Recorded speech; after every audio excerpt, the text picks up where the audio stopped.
موضوع الدرس في إثبات القيامة أحوال السعداء والأشقياء سورة الانفطار تفسير ابن كثير.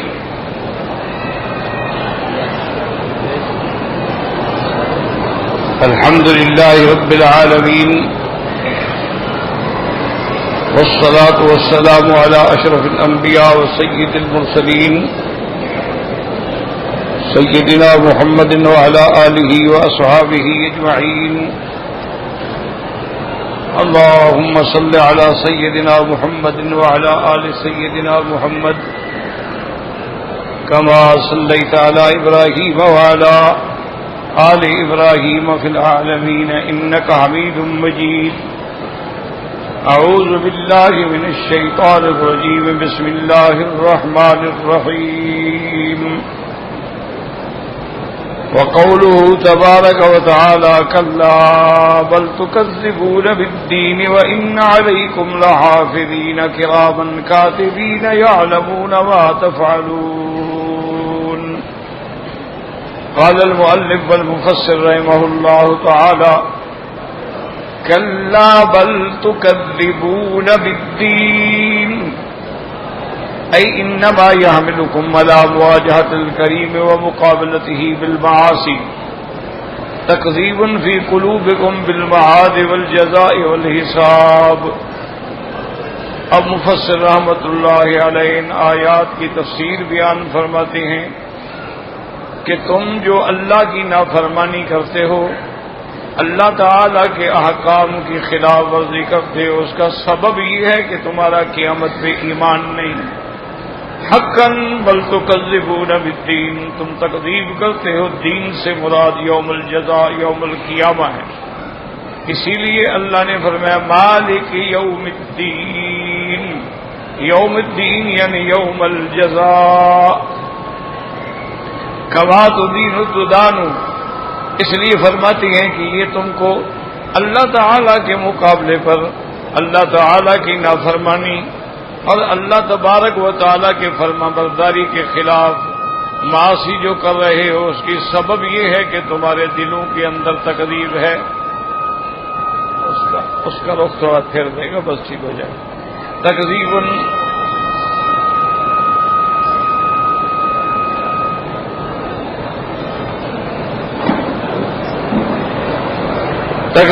فی قلوبکم بالمعاد نہیں اس طرح نہیں ہوگا. وہ جب سامنے آمنے ہے تو کیسے ہو سکتا ہے؟ چاہے دور کرو چاہے قریب کرو، یا تو اس کو تھوڑا دور کرو یا اس کا رخ پھیرو، یا اس کو تھوڑا دور کر دیں پیچھے کر دیں، یا اس کا رخ جو ہے وہ بدل دیں. جب یہ آمنے سامنے ہوں گے تو چیخ مارے گا چاہے کچھ بھی ہو. کلا بل تکذبون بالدین ای انما یحملکم علی مواجہۃ الکریم، چونکہ تمہارے دلوں کے اندر قیامت کا اور قیامت کے دن کی جزا کا کوئی تصور بھی نہیں، کوئی عقیدہ نہیں. تو جب آدمی کا قیامت پہ عقیدہ نہ ہو تو اس کے اعمال صالح ہو ہی نہیں سکتے. وہ اللہ تعالی سے نہیں ڈرتا. اور اللہ نے فرمایا ان علیکم لحافظین کراما کاتبین یعلمون ما تفعلون، یعنی وَإِنَّ عَلَيْكُمْ لَمَلَائِكَةً حَفَظَةً كِرَامًا فَلَا تُقَابِلُوهُمْ بِالْقَبَائِحِ فَإِنَّهُمْ يَكْتُبُونَ عَلَيْكُمْ جَمِيعَ أَعْمَالِكُمْ. اللہ نے فرمایا ہم نے تمہارے اوپر اپنے فرشتوں کی ڈیوٹی لگائی ہوئی ہے جو لکھ رہے ہیں، لہذا برے کام کر کے فرشتوں کو بھی نہ ستایا کرو، فرشتوں کو بھی نہ تنگ کیا کرو، اور اپنے رب کی نافرمانی بھی نہ کیا کرو. قال ابن ابی حاتم حدثنا ابی قال حدثنا علی بن محمد التنافسی قال حدثنا وکیع قال حدثنا سفیان وبصر عن علقمة بن مرصد عن مجاہد قال قال رسول اللہ صلی اللہ علیہ وسلم اکرم الکرام الکاتبین الذین لا یفارقونکم الا عند احدی حالتین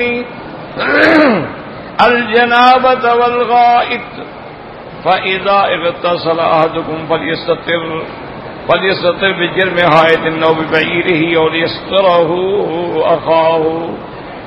اس حدیث پاک میں آتا ہے کہ میرے آقا نے رحمت دو عالم صلی اللہ علیہ وسلم نے فرمایا، آپ نے فرمایا اکرم الکرام الکاتبین، کرام کاتبین کا اکرام کرو، احترام کرو، تکریم کرو، الذین لا یفارقونکم، وہ تم سے کسی حالت میں بھی جدا نہیں ہوتے مگر دو حالتوں میں جدا ہوتی ہیں، جب تو آدمی ناپاک ہوتا ہے یا میاں بیوی ملتے ہیں تو وہ فرشتے ایک طرف ہو جاتے ہیں، یا آدمی جنابت سے غسل کر رہا ہوتا ہے اس وقت بھی وہ فرشتے جو ہیں ہٹ جاتے ہیں، یا آدمی بول و براز کے لیے بیٹھا ہے تو وہ فرشتے دور ہو جاتے ہیں۔ حضور پاک نے فرمایا وَإِذَا اغْتَسَلَ أَحَدُكُمْ، اگر تم میں کوئی غسل کرنا چاہے تو اس کو چاہیے کسی دیوار کے سائے میں، کسی پردے کے اندر، یا اپنے اونٹ کے پیچھے چھپ کے کرے۔ اگر میدان ہے اور چھپنے کی جگہ کوئی نہیں ہے تو اس کا بھائی کپڑا پکڑ کے کھڑا ہو جائے تاکہ اس پر پردہ ہو جائے، اور پردے کے بغیر جو ہے وہ غسل نہ کرے تاکہ اللہ کے فرشتوں کا بھی اکرام کریں، اللہ تبارک و تعالیٰ کے احکام کا بھی اکرام کریں۔ اور ویسے یہ صفت ہے حیا والوں کی کہ وہ اتنے یعنی استحیا میں ہوتے ہیں۔ اصل میں جاہلیت میں رواج تھا کہ وہ ایک دوسرے کے سامنے نعوذ باللہ ننگا غسل کرتے تھے، ننگا نہاتے تھے، اور اس کو وہ عیب بھی نہیں سمجھتے تھے۔ ہمارے دیہاتوں میں اب بھی ایسا ہے، دریاؤں کے کنارے، نہروں کے کنارے جا کے لوگ ایسے نہاتے ہیں ایک دوسرے کے سامنے، تو یہ بالکل حرام ہے اور ناجائز ہے۔ لازمی ہے کہ آدمی اپنے عورا کا خیال رکھے، حتیٰ کہ جب اللہ تبارک و تعالیٰ کے کعبے کی تعمیر ہو رہی تھی اور قریش مکہ تعمیر کر رہے تھے تو حضور صلی اللہ علیہ وسلم بھی اس تعمیر میں شریک تھے۔ تو حضور پاک جب پتھر لے کے آتے کندھے پہ اٹھا کے تو آپ کے چاچا نے دیکھا تو ان کو تکلیف ہوئی، تو انہوں نے کہا کہ حضرت آپ ایسا نہ کریں، آپ پتھر کندھے پہ اٹھا رہے ہیں تو کندھا زخمی ہو رہا ہے، آپ اپنی چادر کھول کے کندھے پہ رکھ لیں اور اس کے بعد اٹھائیں، سب اٹھا رہے ہیں۔ حضور نے انکار کیا لیکن اس نے حجت کر کے اپنی چادر کھول دی۔ جب چادر کھولی تو فوراً حضور بے ہوش ہو گئے، تو انہوں نے جلدی سے پر چادر آپ پر ڈال دی، کیونکہ اللہ کے انبیاء جو ہیں وہ بڑے حیا والے ہوتے ہیں، بڑے ان کے اندر حی کریم، وہ اللہ تبارک و تعالیٰ کی عظمت سے ڈرنے والے ہو۔ اس لیے حکم ہے کہ آدمی کھلی آنکھ کبھی غسل نہ کرے۔ ہاں حمام بند ہے، دروازہ بند ہے، کوئی حرج نہیں، لیکن اگر کھلا میدان ہے تو پھر کپڑا باندھ کے غسل۔ وقد رواه الحافظ ابو بکر البزار وصف بلفظ آخر وقال حدثنا محمد بن عثمان بن کرامت قال حدثنا عبید اللہ بن موسیٰ عن نفس بن سلیمان عن رقمت بن صدر مجاہد بن عباس قال قال رسول اللہ صلی اللہ علیہ وسلم ان اللہ ينهاكم عن التعری فاستحيوا من ملائكة الله الذين معكم الكرام الكاتبين الذين لا يفارقونكم الا عند احدى ثلاث حالات الغائط والجنابة والغسل فإذا اغتسل أحدكم بالعراء فليستر بثوبه أو بجرم حائط أو ببعيره ثم قال عبد بن سليمان لين الحديث وقد روي عنه واتى حديثه حضرت ابو بکر بزار نے اس سند کے ساتھ حضرت ابن عباس سے رضی اللہ تعالی عنہما سے روایت کی ہے کہ حضور پاک نے فرمایا اللہ تبارک و تعالیٰ تمہیں ننگا ہونے سے منع فرماتے ہیں کہ اپنے عورت کا خیال رکھو۔ یاد رکھو کہ مرد جو ہے اس کی ناف سے لے کر گھٹنے تک یہ عورت ہے، اس کا چھپانا لازم۔ اگر اس میں ذرا سے حصہ بھی باہر رہ جائے نہ نماز ہوگی اور نہ عبادت۔ جیسے بہت سارے ہمارے بھائی احرام باندھتے ہیں ناف کے نیچے اور ناف اوپر ظاہر ہوتی ہے تو نماز بھی نہیں ہوتی، طواف بھی نہیں ہوتا، پھر عمرہ کیسے ادا ہوگا؟ تو اس لیے ہمیشہ خیال رکھیں کہ مرد کا عورت جو ہے عورت الرجل من السرۃ الی الرکبۃ، گھٹنے بھی شامل ہیں، اور عورت کا جو ہے وہ سر سے لے کر پاؤں تک، بالوں سے لے کر پاؤں تک وہ عورت ہے، سب چھپانے کے قابل۔ اس لیے حضور پاک نے فرمایا اللہ حکم دیتے ہیں کہ اللہ تبارک و تعالی تعالی سے بچا کرو اور اللہ کے فرشتوں کا ادب کیا کرو۔ فاستحیوا من ملائکۃ اللہ الذین معکم الکرام الکاتبین، وہ فرشتے جو لکھنے والے ہیں جو تمہیں کسی حال میں نہیں چھوڑتے مگر 3 حالتوں میں وہ دور ہو جاتے ہیں۔ جب آدمی اپنی قضاء حاجت کے لیے بول و براز کے لیے بیٹھا ہوتا ہے تو فرشتے ہٹ جاتے ہیں، یا اسی طرح آدمی جنابت کی کیفیت میں ہو تو فرشتے ہٹ جاتے ہیں، یا آدمی جب غسل کر رہا ہو تو فرشتے ہٹ جاتے ہیں، جو کہ وہ یہاں ہوتا ہے۔ اس لیے آپ نے فرمایا فَإِذَا أَحَدُكُمْ بِالْعَرَاءِ، اگر تم میں سے کوئی آدمی کھلے میدان میں غسل کر رہا ہے، اس کے لیے لازم ہے فَلْيَسْتَتِرْ بِثَوْبِهِ کہ اپنے کپڑے سے پردہ کرے، یعنی کپڑا باندھ لے، اور بِجِرْمِ حَائِطٍ یا کسی دیوار کی اوٹ میں چھپ کے غسل کرے، اور بِبَعِيرِهِ اور دیوار بھی کوئی نہیں تو اپنے اونٹ کو بٹھا کے اونٹ کی اوٹ کے اندر غسل کرے۔ ثم قال لیکن حدیث کے اندر یہ کچھ کمزور ہیں لیکن روایت لی گئی ہے۔ وقال الحافظ ابو بکر البزار حدثنا زیاد بن ایوب قال حدثنا میسرۃ بن اسماعیل الحلبی قال حدثنا تمام بن جہر النصری عن البصری قال قال رسول اللہ صلی اللہ علیہ وسلم ما من عابدین يرفعان الى اللہ عز وجل ما حفظا في يوم فيرى في أول الصحيفة وفي آخرها استغفارا إلا قال الله تعالى قد غفرت لعبدي ما بين طرفي الصحيفة ثم قال تفضل به تمام الرجين وهو صالح الحديث قلت وثقه ابن معين وضعفه البخاري وابو ذر بن حاتم النسائي الحديث ورواه ابن حبان بالبدی۔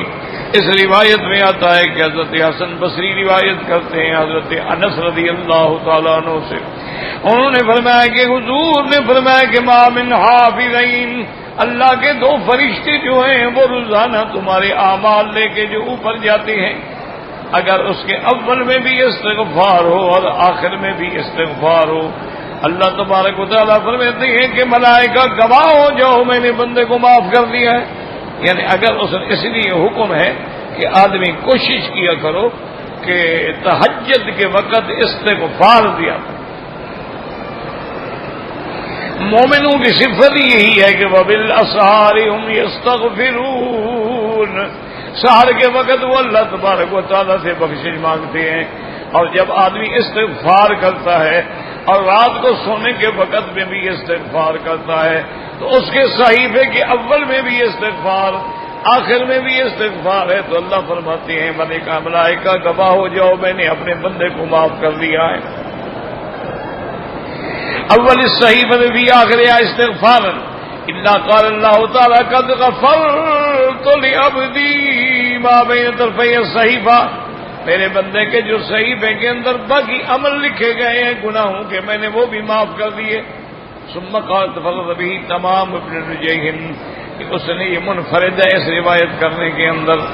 وقال الحافظ ابو بکر البزار حدثنا اسحاق بن سلیمان البغدادی المعروف بالطوسی حدثنا بیان بن حمران قال حدثنا سلام بن منصور بن زازان عن محمد بن سیرین عن ابی ہریرہ رضی اللہ تعالی عنہ قال قال رسول اللہ ان للہ ملائکۃ يعرفون بني آدم وأحسبوا قالوا يعرفون آمالهم فإذا نظروا إلى عبد يعمل طاعة الله ذكروا بينهم وسموه وقالوا أفلح الليلة فلان نجا الليلة فلان وإذا نظروا إلى عبد يعمل معصية الله ذكروا بينهم وسموه وقالوا هلك الليلة فلان ثم قال وذا سلام هذا احسبه سلام المدائنی وهو لین الحدیث۔ حافظ ابو بکر البزار نے مسند بزار کے اندر یہ حدیث روایت کی ہے۔ محمد بن سیرین روایت کرتے ہیں حضرت ابی ہریرہ سے رضی اللہ تعالی عنہ سے کہ حضور نے فرمایا اللہ کے فرشتے بھی بنی آدم کو پہچانتے ہیں۔ وَأَحْسِبُهُ قَالَ وَيَعْرِفُونَ أَعْمَالَهُمْ، اور ان کے اعمال کو بھی پہچانتے ہیں کیونکہ صحیفہ اعمال میں وہ لکھ رہے ہوتے ہیں۔ فَإِذَا نَظَرُوا إِلَىٰ عَبْدٍ، جب وہ دیکھتے ہیں کہ بندے نے اللہ کی فرما برداری میں، اللہ کی فرما برداری اور اطاعت میں وقت گزارا ہے، تو فرشتے آپس میں بیٹھ کے باتیں کرتے ہیں اور فرماتے ہیں افلح اللیلۃ فلان، آج رات فلان کامیاب ہو گیا، نجا اللیلۃ فلان، آج رات فلان کامیاب ہو گیا۔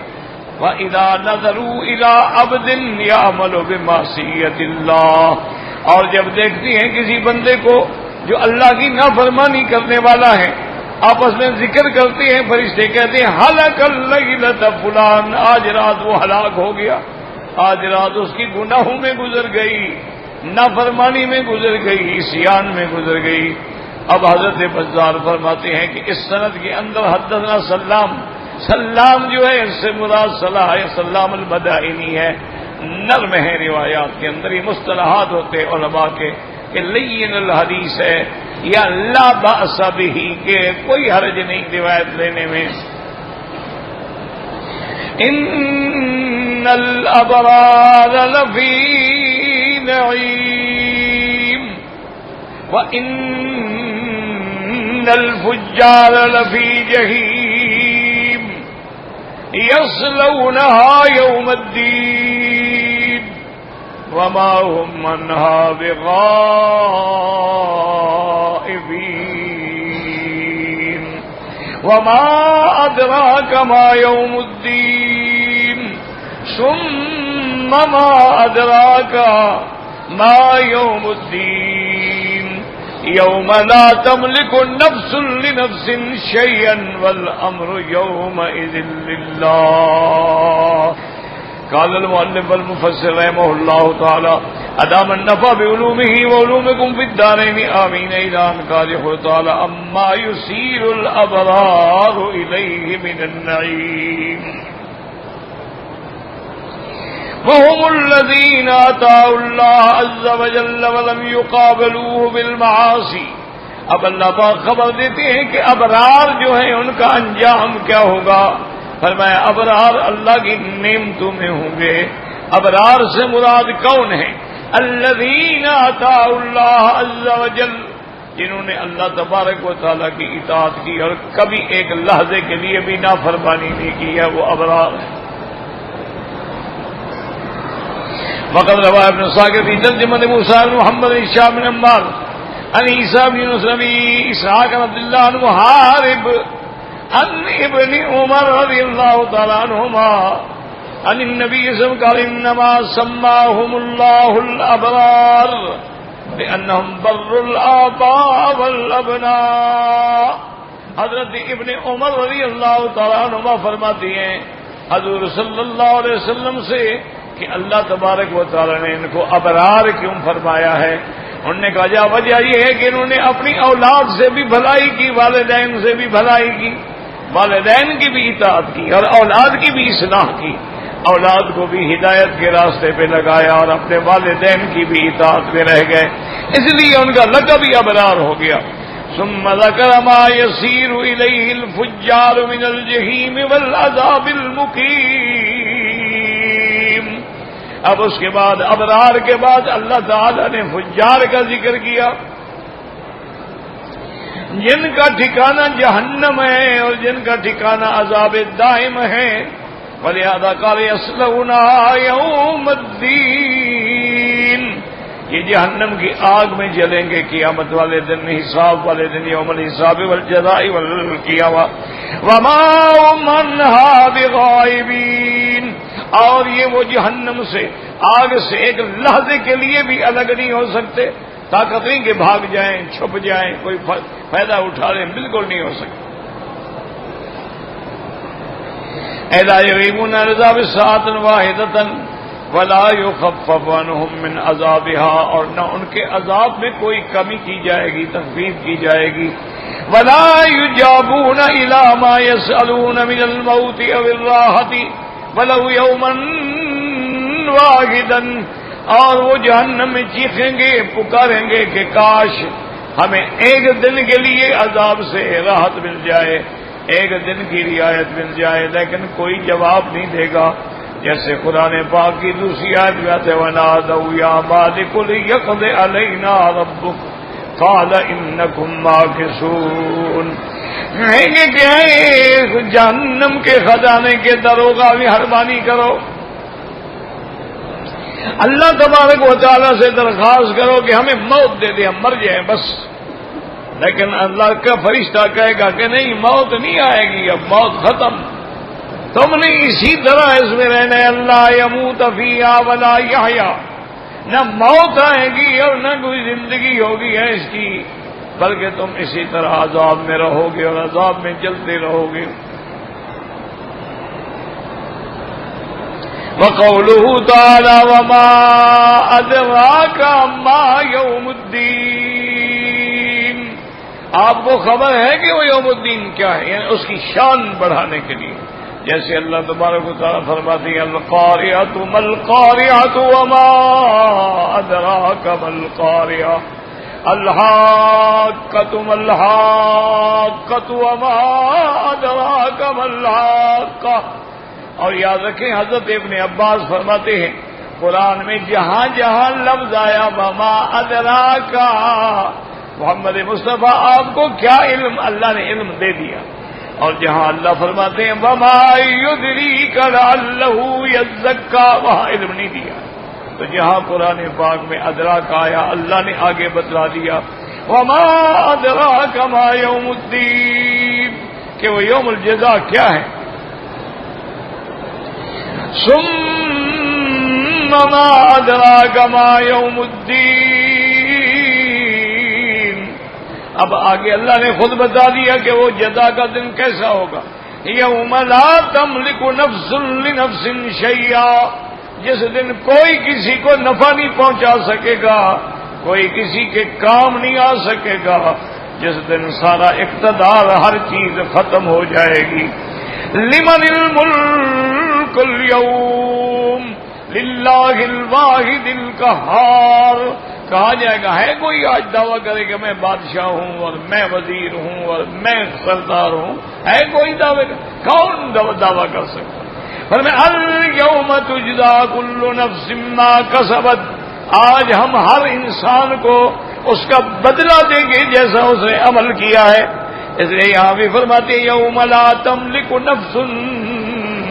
نفس لنفس شیئا ای لا یقدر احد علی نفع احد ولا خلاصه مما هو فیہ الا ان یأذن اللہ لمن یشاء ویرضی، یعنی اس دن کوئی کسی کو نفع نہیں پہنچا سکتا، ہاں مگر جس کے لیے اللہ اجازت دیں، اللہ تبارک و تعالی چاہیں، اللہ تعالی راضی ہوں تو ان کو جہنم سے بھی نکالا جائے گا، لیکن شرط یہ ہے کہ موت ایمان پہ آئی ہو۔ وَنَذْكُرُ هَٰؤُلَاءِ الْحَدِيثَ يَا بَنِي هَاشِمْ أَنقِذُوا أَنفُسَكُم مِّنَ النَّارِ لَا أَمْلِكُ لَكُم مِّنَ اللَّهِ شَيْئًا، حضور نے فرمایا بنو ہاشم اپنے نفس کو جہنم سے بچاؤ، یہ نہ کہنا کہ ہم بنو ہاشم ہیں حضور کی وجہ سے چھوٹ جائیں گے، بالکل نہیں۔ اسی لیے آپ نے فرمایا یا فاطمہ انقذی نفسک من النار، فاطمہ اپنے آپ کو جہنم سے بچاؤ، لا اغنی من اللہ من اللہ شیئا، میں تمہیں کوئی نفع نہیں پہنچا سکتا، ہر آدمی اپنے عمل کے مطابق اس کو بدلا دیا جائے گا۔ یہ تنبیہ ہے، ورنہ حضور تو نفع پہنچائیں گے، شفاعت فرمائیں گے، حضور صلی اللہ علیہ وسلم کی شفاعت ہوں گی اور متعدد شفاعت، لیکن اس سے تنبیہ ہوتی ہے کہ آدمی اسی کے دھوکے میں نہ رہ جائے کہ بھی ہم شفاعت کے قابل بنو گے تو شفاعت ہوگی نا، اگر تم شفاعت کے قابل ہی نہ ہوئے تو کیسے شفاعت؟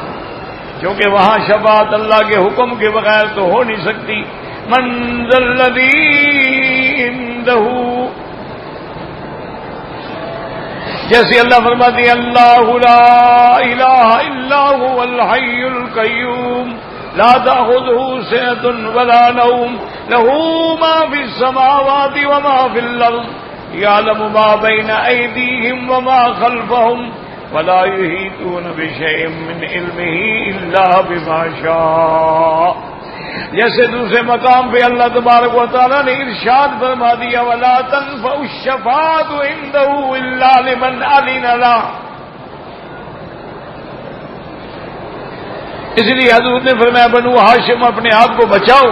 وقد تقدم فی آخر تفسیر سورۃ الشعراء ولہذا قال والامر یومئذ للہ، قیامت کے دن ہر چیز اللہ کے، آج بھی اللہ کے ہاتھ میں ہے، لیکن دنیا میں کوئی مجازی دعویٰ کرنے والا تو ہے، آخرت میں تو وہ مجازی دعوے والے بھی نہیں ہوں۔ دنیا میں تو ہے نا، کہتا میں بادشاہ ہوں، میں فلاں ہوں، اور قیامت میں تو یہ مجازی دعویٰ بھی نہیں ہوگا۔ اس لیے فرمایا والامر یومئذ للہ کقولہ لمن الملک اليوم، کوئی بول بھی نہیں سکے گا، اللہ خود جواب دیں گے للہ الواحد القہار۔ اور فرماتی الملک یومئذ الحق للرحمن وکقولہ تعالی مالک یوم الدین وقال قتادہ یوم لا تملک نفس لنفس شیئا والامر یومئذ للہ والامر واللہ اليوم للہ ولکنہ لا ینازعہ فیہ یومئذ احد۔ حضرت قتادہ فرماتی ہیں کہ حکم تو آج بھی اللہ کا ہے، لیکن اس دن تو کوئی آگے بات کرنے والا بھی نہیں ہوگا، کوئی بولنے والا بھی نہیں ہوگا۔ آخر تفسیر سورۃ الانفطار وللہ الحمد والمنہ وبہ التوفیق والعصمت علیک وعلی ثم تلا ہذہ الآیہ یا ایھا النبی لم تحرم علی ما احل اللہ لک علیک اغلظ الکفارات۔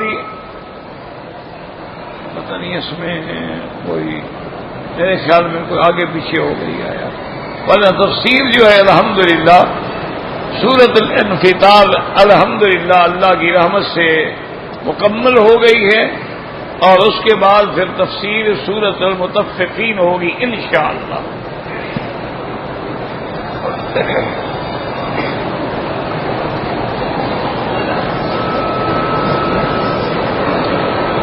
کہتے ہیں جی کہ میرا بیٹا ہے، اس کی آنکھ کا آپریشن ہوا ہے، اللہ شفا عطا فرمائے۔ اللہ تبارک و تعالی ہر بیمار کی بیماری دور فرمائے، تمام امراض ظاہرہ اور باطنہ سے شفا عطا فرمائے۔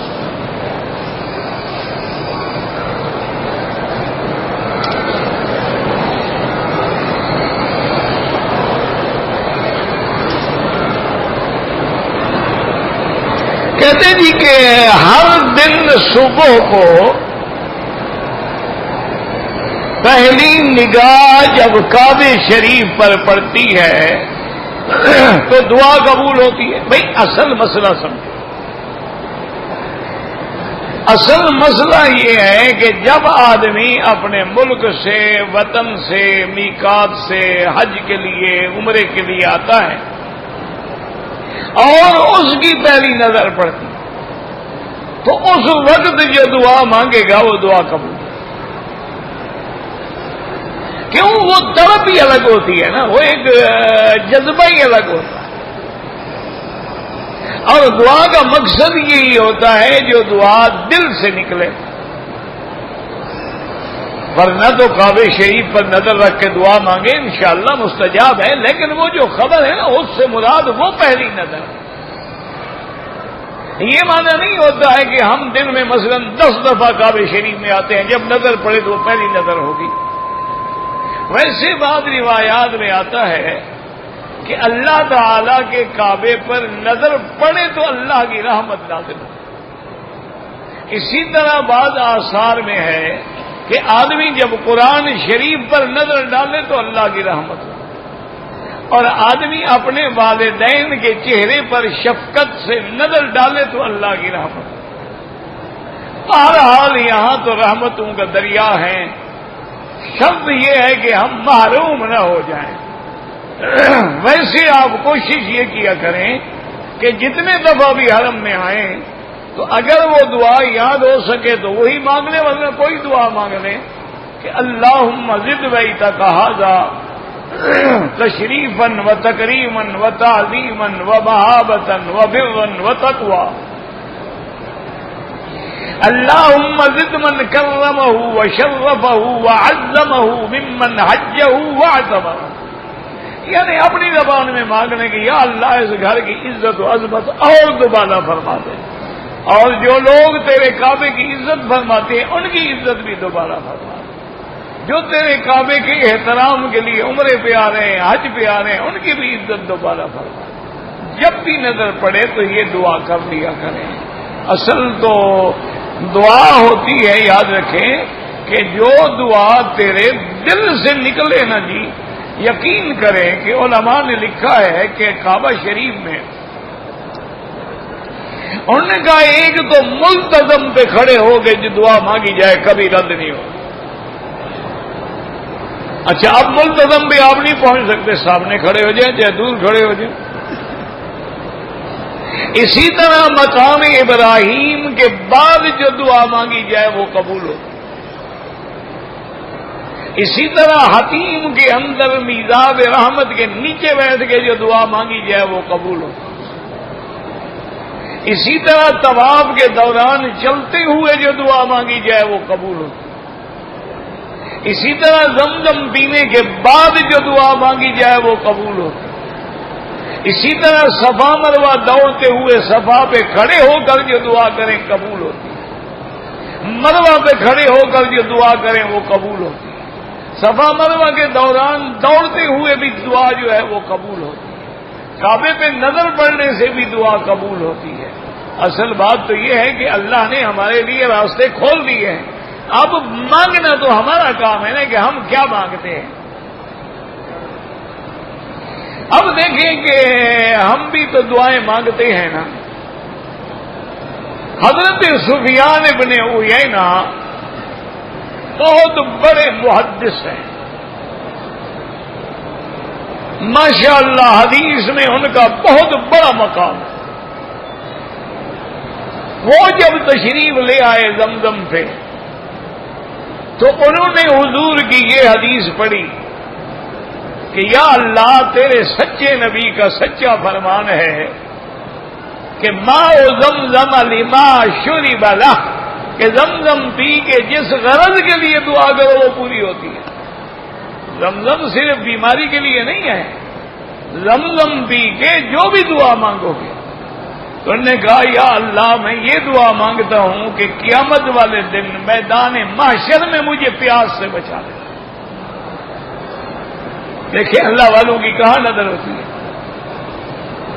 اسی طرح سے ایک آدمی آیا، اس نے آ کے زمزم کے کنویں پہ زمزم کا پانی پیا. پانی پینے کے بعد اس نے کہا کہ یا اللہ تیرے نبی پاک کا سچا فرمان کہ زمزم پی کے جو دعا مانگو قبول ہوتی ہے.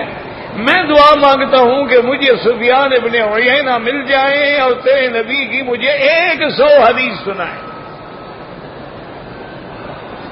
تو حضرت سفیان فرماتے ہیں میں بھی ساتھ کھڑا ہوا زمزم پی رہا تھا. اس کو تو پتا نہیں تھا کہ میں سفیان ابن عیینہ ہوں.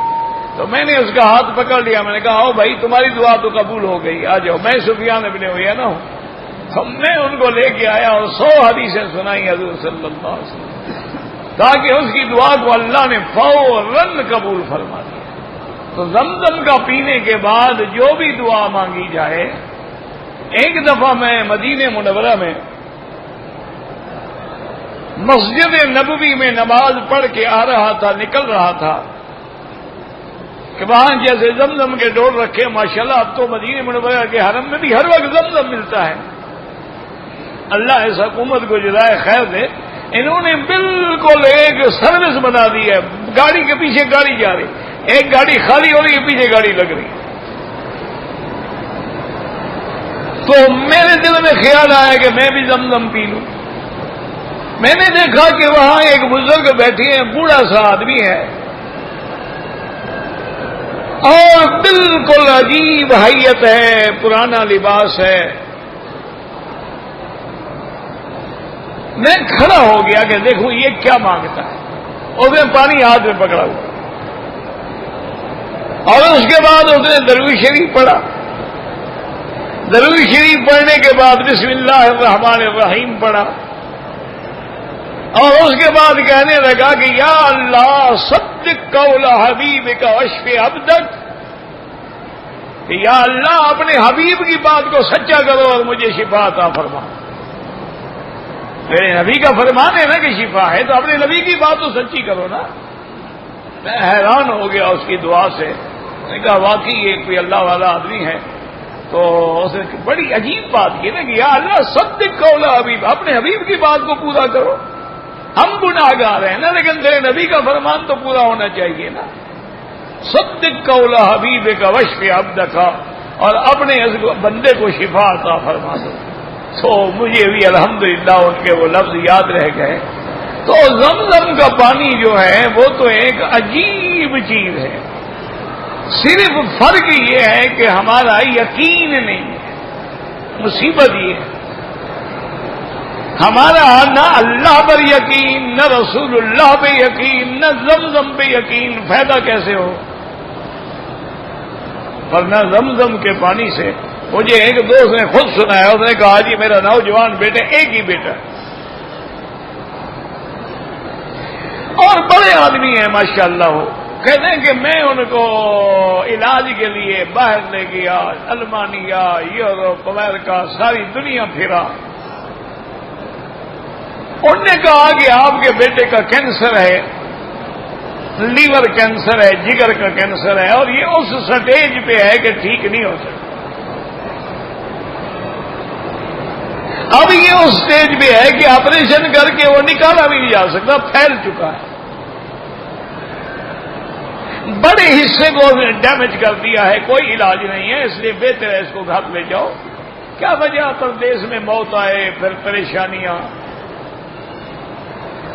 وہ کہتا ہے کہ میں نے گھر والوں کو نہیں بتایا. اس کا گھر جدے میں تھا. اور نے کہا میں ایئرپورٹ میں اترا، بیٹے کو لیا، سیدھا مکے آیا، ہوٹل میں آ کے کمرہ بک کیا اور اللہ کے حرم میں آیا، عمرہ کیا، بیٹے کو بھی عمرہ کرایا. اور اس کے بعد میں نے یہ فیصلہ کر لیا ہر نماز پر میں اس کو زمزم پلاتا، زمزم اس کے اوپر ڈالتا، زمزم اس کے سر پہ ڈالتا، اسی جگہ پہ زمزم ڈالتا، ہوٹل میں، ظہر میں، عصر میں، سارا دن ساری رات بس زمزم زمزم. اور یقین کامل سے دعا کرتا کہ مولا مجھے انسانوں سے نا امیدی ہے، تیری رحمت سے تو نا امیدی نہیں ہے. وہ کہتے ہیں خدا کی شان یہ ہے کہ 5-6 دن کے بعد میرے بیٹے کی طبیعت سنبھلنے لگ گئی. 1 ہفتے کے بعد اس کا وزن بڑھنے لگ گیا اور 2 ہفتے کے اندر وہ ٹھیک ٹھاک ہو گیا. اس نے کہا ابا مجھے تو کوئی تکلیف نہیں ہے. تو اس کو فوراً جا کے میں نے MRI کرایا اور انہوں نے کہا اس کو تو کینسر ہے ہی نہیں. کس نے کہا آپ کو کہ اس کو کینسر ہے؟ اس کا تو کوئی کینسر نہیں، اس کا کینسر ختم ہو گیا. اللہ تبارک و تعالیٰ نے شفا کاملہ عطا. لیکن شرط تو وہی ہے نا کہ یقین بھی تو ہو جائے. ہم زمزم بھی پیتے ہیں، گولیوں کا پھکا بھی مارتے ہیں، نہ گولیوں پر یقین ہے نہ زمزم پہ یقین ہے. اسی لیے ہم بھی لٹکے ہوتے ہیں، نہ شفا ہوتی ہے نہ مرتے ہیں.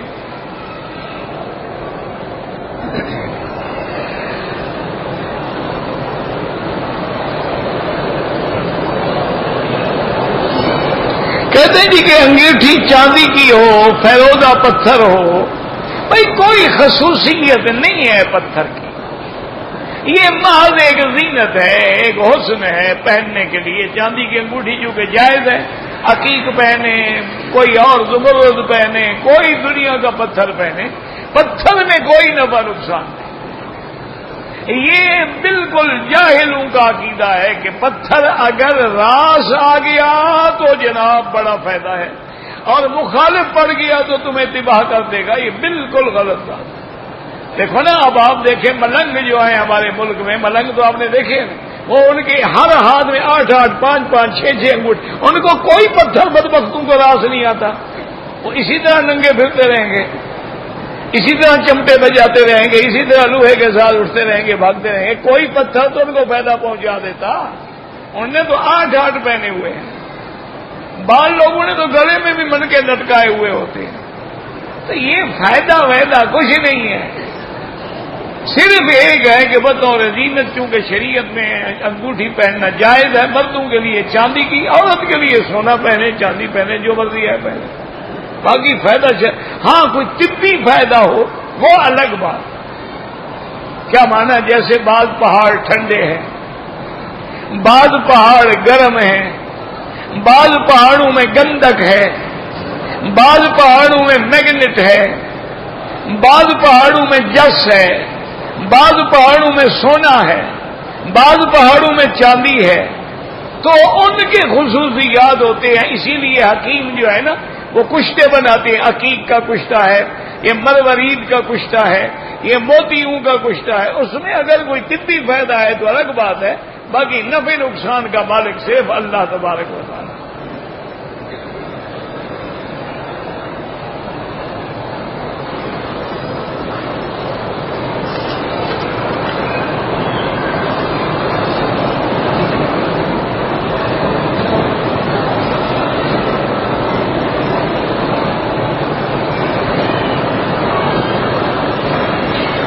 تو یہ اتنی لمبی چوڑی جو آپ نے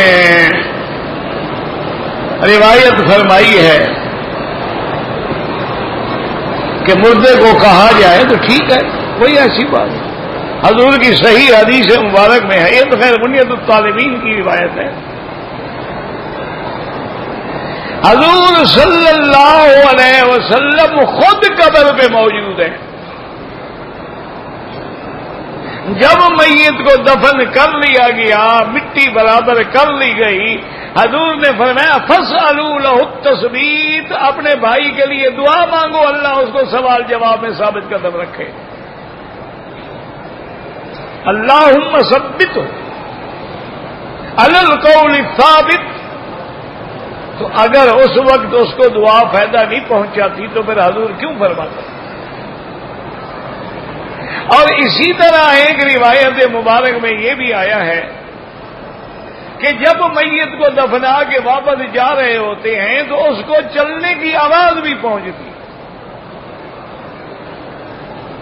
اور اسی طرح ایک حدیث مبارک میں ہے جب آدمی مر جاتا ہے تم دفن کر دیتے ہو، اللہ روح کا تعلق جوڑ دیتے ہیں، روح علیین میں ہے یا روح سجین میں ہے، لیکن تعلق جوڑ دیا جاتا ہے۔ اب دیکھو نا تمہارے پاس ٹیلی فون ہے، موبائل ہے، سیٹلائٹ سے اس کا تعلق جڑ جاتا ہے۔ اگر انسان تعلق جوڑ سکتا ہے خدا نہیں جوڑ سکتا؟ وہ تعلق جب توڑ دیا جاتا ہے تو اس کو، اور ایک حدیث میں لفظ ہے فتعاد روحہ الی جسدہ، اس کے روح کو جسد کی طرف لوٹایا جاتا ہے، اور ایک حدیث میں ہے اس کو پھر بٹھایا جاتا ہے۔ ایک حدیث میں ہے کہ اس سے فرشتے پوچھتے ہیں من ربک کا، ما دینک کا، ما تقول فی حق ھذا الرجل الذی بعث فیکم، یہ 3 سوال ہوتے ہیں، اور پوچھنے والے منکر نکیر ہوتے ہیں، لیکن یاد رکھو منکر نکیر کافر کی قبر میں آتے ہیں، مسلمان کی قبر میں مبشر اور نذیر آتے ہیں فرشتے، وہاں منکر نکیر کا کیا کام ہے؟ وہاں مبشر آتے ہیں، نذیر آتے ہیں، کافروں کے بعد منکر اور نکیر آتے ہیں۔ اب اگر اس نے صحیح جواب دے دیا، بعض کہتے ہیں نہیں ہر قبر میں منکر اور نکیر آتے ہیں، تو جو مسلمان ہے وہ کہتا ہے ربی اللہ، وہ کہتے ہیں ما دینوں کا، وہ کہتا ہے دینی الاسلام، وہ کہتے ہیں ما تقول فی حق ھذا الرجل، وہ کہتا ہے محمد رسول اللہ، تو کہتے ہیں نم کا نومت العروس، اب سو جاؤ آرام کرو مزے کرو۔ اور جو کافر ہوتا ہے جب وہ کہتے ہیں من ربو کا، وہ کہتے ہیں ہاں ہاں لا ادری، ما دینوں کا، وہ کہتے ہیں ہاں ہاں لا ادری، ما تقول فی حق ھذا الرجل، کہتے ہیں ہاں ہاں لا ادری، تو پھر اس کو وہ مارتے ہیں۔ تو یہ ساری حدیثیں بڑی ہوئی ہیں، مجھے تو آج تک سمجھ نہیں آیا کہ اس حیات و موت کے جھگڑے میں تمہیں کس نے ڈالا ہے؟ بھائی نہ تو اللہ نے ہم سے قبر میں پوچھنا ہے، نہ میدان محشر میں پوچھنا۔ اچھا مسئلہ صحابہ کے درمیان میں بھی اختلاف تھا، تابعین میں بھی اختلاف تھا، لیکن کسی نے کسی کو کافر نہیں کہا، فتوے نہیں لگائے، کسی نے کسی کو گمراہ نہیں کہا۔ ایک رائے ہے بی بی عائشہ کی رائے تھی کہ مردے نہیں سنتے، بعض صحابہ کی رائے تھی کہ سنتے ہیں، تو اس میں کوئی جھگڑے والی بات نہیں، ہر وقت اسی مسئلے کو لے کے آدمی پھرتا رہے۔ بہرحال یاد رکھو یہ تو بالاتفاق ہے تمام دنیا کے مسلمانوں کا 1400 سال سے لے کر آج تک کہ اللہ کے انبیاء اپنے قبروں میں زندہ ہیں، اور ان کے جسد مبارک اللہ نے زمین پہ حرام کر دیے ہیں، وہ محفوظ ہیں اپنے جسد کے ساتھ، انبیاء کی حیات، لیکن شرط ہے کہ عالم برزخ ہے۔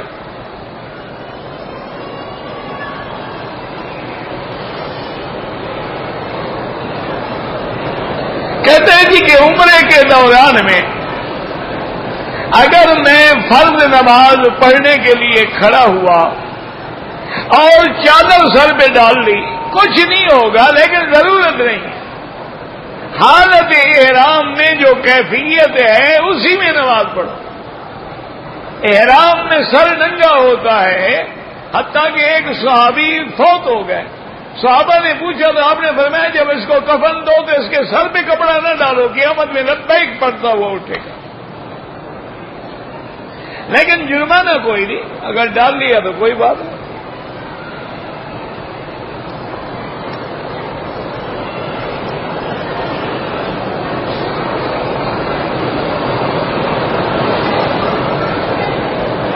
کہ اگر ایک برتن ہے اس میں خنزیر کا گوشت پکایا گیا،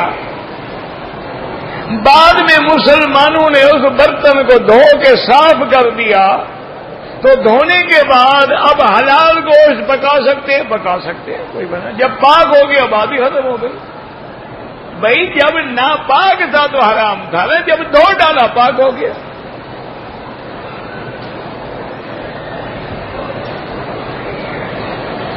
برتن کو حلال کرنے کے لیے 3 دفعہ صرف کتے کے بارے میں آتا ہے کہ اگر کتا اپنی زبان پانی میں یا کسی چیز میں مارے تو وہاں حدیث میں حکم ہے کہ 7 دفعہ دھویا جائے، اور یہ بھی حکم ہے کہ 1 دفعہ مٹی سے دھویا جائے۔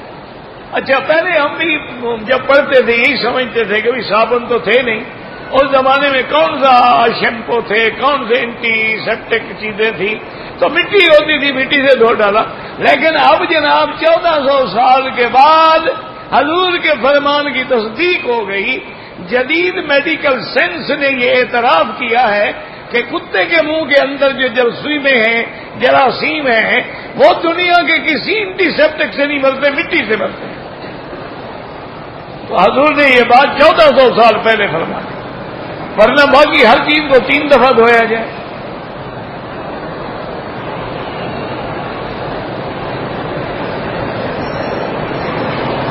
ویسے ایک بات یاد رکھو، پہلے تو ان چیزوں سے اپنے آپ کو دور رکھو۔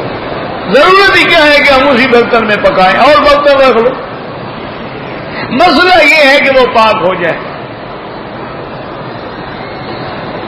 میں ایک دفعہ خود سفر کر رہا تھا، بفلو کے علاقے سے میں کینیڈا جا رہا تھا، بھائی روڈ ہم جا رہے تھے، دوست بہت سارے تھے۔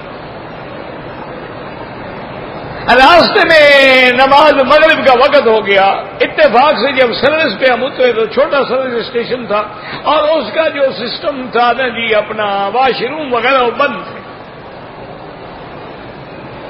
اب ہم پریشان ہو گئے کہ وضو کرنا ہے، تو ایک کیفیٹیریا تھا چھوٹا تھا، اس میں 2 لڑکیاں انگریز تھی، وہ کام کر رہی تھی۔ میں نے اپنے ساتھی سے کہا ان سے کہو اگر اجازت دیں تو ہم ان کا باتھ روم استعمال کر لیں اور ان کے کیفیٹیریا کے اندر کھڑے ہو کے نماز پڑھ لیں۔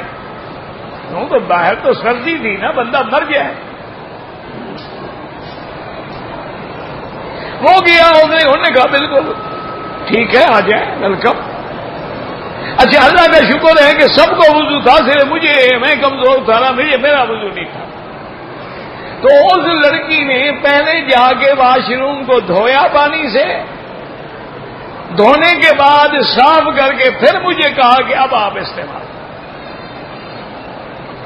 پھر میں نے وضو کیا، استعمال کیا۔ وہاں انہوں نے ہمیں وہ رول تھا کاغذ کا، یہ جو لپیٹ کے کھانا دے دیتے ہیں چیزیں دے دیتے، وہ بچھا دیا کہ اس پہ نماز پڑھ لیں، کیونکہ جگہ تو پتہ نہیں کیسے ہوگی۔ اس پہ ہم نے نماز پڑھی۔ تو میں نے ساتھیوں سے کہا کہ یار ان بچیوں نے ہمارا بڑا احترام کیا ہے، تو چلو ایسا کرتے ہیں، ان سے کہیں کہ کوئی کافی شافی کوئی چائے شائے بنا کے ان سے کوئی بسکٹ بھی لے لیں، اور چیزیں بھی لے لیں، تو کوئی فائدہ ان کو بھی ہم پہنچائیں۔ تو ہم نے جب ان سے کہا تو انہوں نے کہا کہ مناسب یہ ہے کہ آپ ہمارے کیفیٹیریا سے چائے بھی نہ پیئیں، کافی بھی نہ پیئیں۔ اگر آپ نے بسکٹ بھی لینے ہیں تو اس کو پڑھ کے لیں کہ اس میں اینیمل فیٹ نہ ہو، ویجیٹیبل فیٹ۔ ہم نے کہا کیا وجہ ہے؟ انہوں نے کہا ٹھیک ہے ہم آپ کے لیے برتن دھو دیں گے، لیکن انہی برتنوں میں ہم خنزیر بھی ڈالتے ہیں، اسی برتنوں میں شراب بھی ڈالتے ہیں، پھر یہ ہمارے ہاتھ بھی تو وہی ہیں، تو اس لیے آپ مجھے اچھے لوگ لگتے ہیں، آپ ہماری کوئی چیز نہ کھائیں پیئیں۔ اور میں سمجھتی ہوں آپ کو بسکٹ کی بھی ضرورت نہیں ہے، آپ مجھ پہ احسان کر رہے ہیں۔ کوئی احسان نہیں، میں نے جگہ دی آپ کو، آپ میرے لیے دعا کریں۔ میں نے کہا اچھا تو بتاؤ تمہارے لیے میں کیا دعا مانگوں؟ انہوں نے کہا جو آپ کو اچھی لگے۔ میں نے کہا مجھے تو یہی اچھا لگے گا کہ اللہ تمہیں جہنم سے بچا دے اور اسلام نصیب۔ انہوں نے کہا یہی دعا مانگ لیں۔ اتنا تو کافر بھی خیال کرتا ہے، تم کیوں برتن استعمال کرو، کیوں دھونے کے چکر میں پڑو؟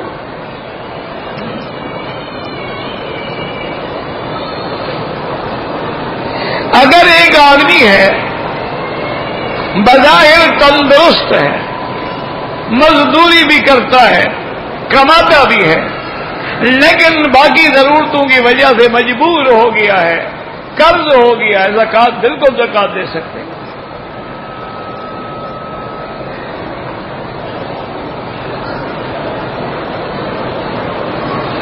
کہتے ہیں جی کہ کیا ایسے شخص کی دعوت قبول کرنا جائز ہے جس کے مال میں حرام ملا ہوا ہو؟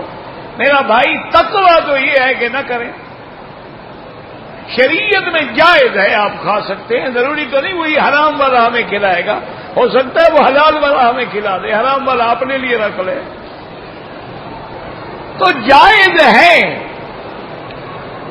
بلکہ میں ایک دفعہ پڑھ رہا تھا، اعلی حضرت کا فتویٰ تھا، کسی نے پوچھا کہ اگر کوئی طوائف خیرات کرے تو اس کی خیرات کا پکا ہوا کھانا ہم کھا سکتے ہیں؟ تو انہوں نے جواب دیا کہ ہاں کھا سکتے ہیں۔ فقیر کا بارہا کا تجربہ ہے، وہ ایسے موقع پر قرضہ لے کے خیرات کر دیتی ہے اور اپنے پیسے سے قرضہ ادا کر دیتی ہے۔ بارہ پتہ نہیں ان کو کیسے تجربہ ہو گیا۔ تو بہرحال بات یہ ہے کہ اصولی طور پہ تقویٰ یہ ہے کہ جہاں شبہ پڑے ہٹ جاؤ، شبہات سے دور ہو جاؤ۔ ایک ہے جائز ہے تو جائز ہے۔ اگر میرے بھائی دعا کرو اللہ ہمارے حال پہ رحم کرو، نہ ایمان سے کہیں آج ہم یہ جتنا بپسی، مرنڈا، کوکا کولا، پتہ نہیں کیا بلا یہ جو پیتے ہیں، کیا آپ کا اعتقاد ہے یہ 100% حلال ہے؟ پتہ نہیں ان میں کیا کیا بلا ہے۔ کوئی کہتے ہیں پیپسین ہوتی ہے اس میں، اچھا نہ بھی ہو تو یہ ساری فرنچائز جو ہیں وہ یہودی ہوں گی، ان سب کا نفع جو ہے ان کو جاتا ہے۔ لیکن ماشاءاللہ جی میرے خیال میں وہ تو شاید وہ چھوٹا ٹن پیتے ہیں، آدھا بچا کے رکھتے ہیں، مسلمان تو 1.5 لیٹر والی بوتل پیتا ہے۔ کیا کیا بس چھوڑو، اسی لیے تو نماز میں مزہ نہیں ہے، نا عبادت میں مزہ نہیں، دعا میں مزہ نہیں۔ آپ کتنے عرصے سے کتنا دفعہ روئے ہیں آپ اللہ کے دروازے پہ جا، دل سیاہ ہو گئے، رونا کیسے آئے گا؟ آنسو کیسے نکلیں گے؟ 20 لاکھ آدمی کھڑے ہو کے دعا مانگتے ہیں، یہودیوں کا ایک بچہ بھی نہیں مرتا،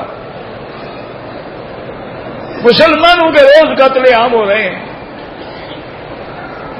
وجہ کیا ہے؟ اندر حلال ہے ہی نہیں۔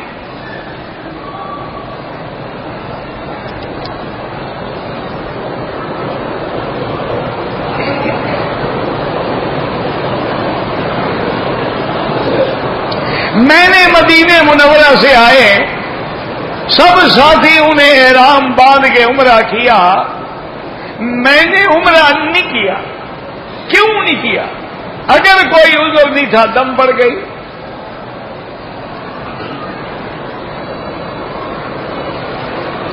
کہتے ہیں کہ کچھ لوگ جو ہیں عمرہ کرنے کے بعد طواف اور صفا دوڑنے کے بعد بھی ایک طواف نساء کرتے، وہ شیعہ ہے، شیعہ کا مسلک ہے۔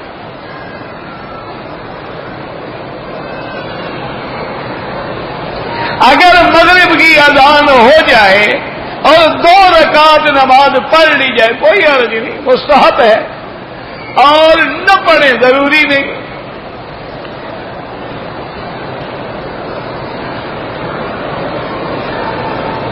اگر کوئی عورت نکاح پہ آئے اور حیض کی حالت میں ہو، وہ عمرے کی نیت کر لے، لبیک اللہم لبیک پڑھتے ہوئے آ جائے، ہوٹل میں رہے، جب پاک ہو جائے سادے پانی سے غسل کرے، طواف کرے، صفا دوڑے، بال کٹائے، اپنا عمرہ پورا کرے۔ ربنا تقبل منا انك انت السميع العليم وتب علينا انك انت التواب الرحيم اللهم فرج هم المهمومين نفس كرب المكروبين واقض الدين عن المدينين واشفنا واشف مرضانا ومرضى المسلمين واشفنا واشف مرضانا ومرضى المسلمين اللهم اصلح اولادنا واولاد المسلمين اللهم اصلح شبابنا وشباب المسلمين اللهم اصلح بناتنا وبنات المسلمين اللهم اصلح ذرياتنا وذريات المسلمين اللهم اصلح لنا شاننا كلها فلا تكلنا الى انفسنا طرفة عين قط ولا اقل من ذلك ربنا تقبل منا انك انت السميع العليم وتب علينا انك انت التواب الرحيم صلى الله تعالى على خير خلقه سيدنا محمد وعلى اله وصحبه اجمعين اللهم صل على سيدنا محمد وبارك وسلم۔ یہاں سے قریب ہے،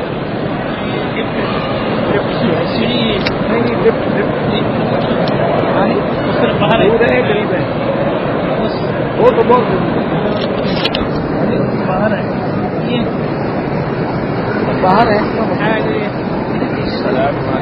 یہ قریب ہے، قریب ہے لیکن تھوڑا باہر جانا پڑے گا، باہر نکلنا پڑے گا، تو یہ سیڑھی نکال